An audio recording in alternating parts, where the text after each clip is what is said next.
Bonjour à tous, je suis le docteur Salim Hadjij et aujourd'hui je vais vous présenter le résultat du Residency Matching Program aux États-Unis. Donc je fais cette vidéo en complément de ce que j'ai déjà présenté sur mes articles Medium et qui vous permettra donc d'avoir une idée plus claire de ces résultats de match, en tout cas pour les International Medical Graduates pour l'année 2020. Donc je commence cette présentation déjà par vous présenter l'agenda. Donc je vais présenter dans un premier temps le timeline du match et les événements importants. Par la suite, une présentation générale du match et des scores. Ensuite, je vous présenterai les spécialités les plus matchées et les scores moyens d'admission pour ces spécialités, que ce soit le score au step 1, le score au step 2, le nombre d'expériences associatives, le nombre d'articles publiés en recherche. Donc on commence par le timeline du match. Donc le timeline du match, il est assez standard et toutes les années, vous allez retrouver à peu près les mêmes choses.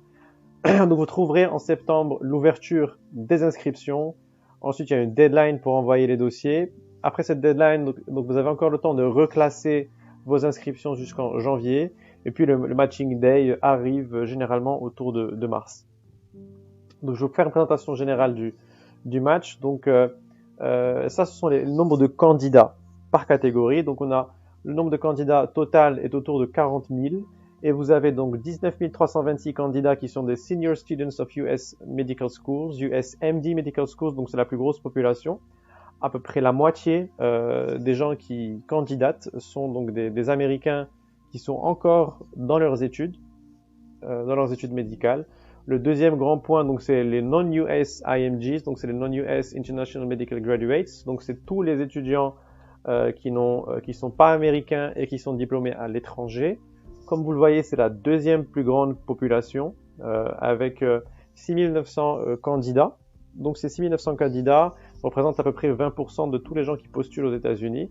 Ensuite, vous avez la troisième population la plus importante, c'est les Senior Students of US DO Med Schools. Donc c'est tous les étudiants des facultés DO. Aux États-Unis, vous avez deux types de facultés. Vous avez celles qui diplôment MD et celles qui donnent des diplômes DO.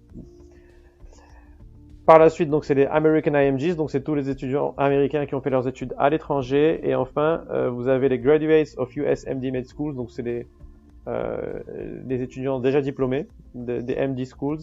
Et puis vous avez les étudiants américains déjà diplômés des DO Schools.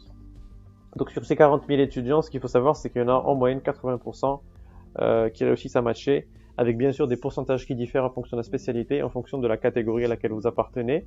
Et je vais revenir sur ça tout de suite. Donc les spécialités les plus matchées pour les étrangers, on est bien ici sur les IMGs. Donc vous voyez bien que la spécialité la plus matchée et la plus demandée en général, c'est Internal Medicine. Donc comme je l'ai déjà écrit, Internal Medicine, c'est un peu le tronc commun pour accéder à un ensemble de spécialités comme la cardiologie, la gastrologie, etc., un ensemble de spécialités médicales. Et donc c'est donc là que la plupart des étudiants vont se présenter. Vous voyez qu'il y a 2100 étudiants qui ont été acceptés et 1484 qui ont été refusés. Quand je dis étudiants, ça peut être bien sûr aussi des médecins diplômés. Hein. Je dis étudiants en général. Et donc avec un taux de réussite de 60%. Et pour les autres, donc je vais les détailler sur la slide suivante. Voilà, donc on est toujours sur les spécialités les plus matchées, seulement je les ai remis à échelle pour pas que ça soit au même niveau que Internal Medicine. Donc on a Pediatrics, 335 acceptés, 155 refusés. Family Medicine, 328, 295. Neurologie, 212, 101. Patho, 211, 98. Psychiatrie, 123 et 184 refusés. Anesthésiologie, 102, 99. Diagnostic radiologie, 98, 57. 69, 161 pour surgery et gynéco 32, 78. Donc vous voyez qu'en fonction des spécialités, vous allez avoir des pourcentages assez différents, mais en général, vous êtes à plus de 50% de candidats qui sont acceptés. Je vais passer maintenant à la slide suivante qui est le score moyen au step 1. Donc le score moyen au step 1, c'est le score moyen pour le candidat accepté dans la spécialité. Donc vous avez par exemple Family Medicine, le score moyen au step 1 des gens qui sont acceptés est à 219.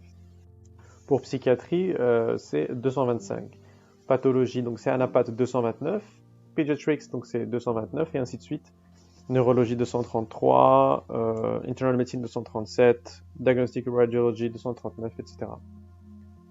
On passe maintenant au Step 2 Clinical Knowledge et c'est le même exercice. Donc vous voyez en fonction de la spécialité que vous visez, le score moyen au Step 1.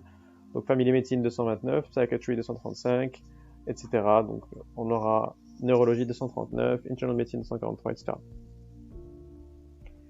Donc par rapport au nombre moyen de publications scientifiques, donc c'est la même chose. Par rapport aux candidats qui sont acceptés, le nombre moyen de publications scientifiques qu'ils ont fait avant d'avoir le poste. Donc on voit toujours que Family Medicine c'est le plus bas, donc 2,9, 2,9, Pediatrics 4,3, Obstetrics 6,8 et ainsi de suite. Patho 10, Neurologie 10, Diagnostic Radiology 16,2. Pour le nombre d'expériences associatives, donc c'est aussi, en fait ici c'est plutôt inversé, on va voir d'autres spécialités qui sont plus bas. Donc ces spécialités généralement on voit qu'il y a moins de contact avec le patient, donc on accepte qu'il y ait moins d'expérience associative. Donc anapath qui est plus bas, 2,7, Diagnostic Radiology 3,3, Internal Medicine 4, Neurology 4,1, etc. Donc anesthésiologie aussi qui est assez bas. Et l'expérience associative, donc ici la plus élevée c'est le contraire, donc c'est Family Medicine qui est au niveau le plus haut.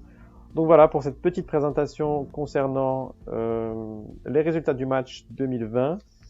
Voilà, j'espère que ça vous a plu et à bientôt. Au revoir.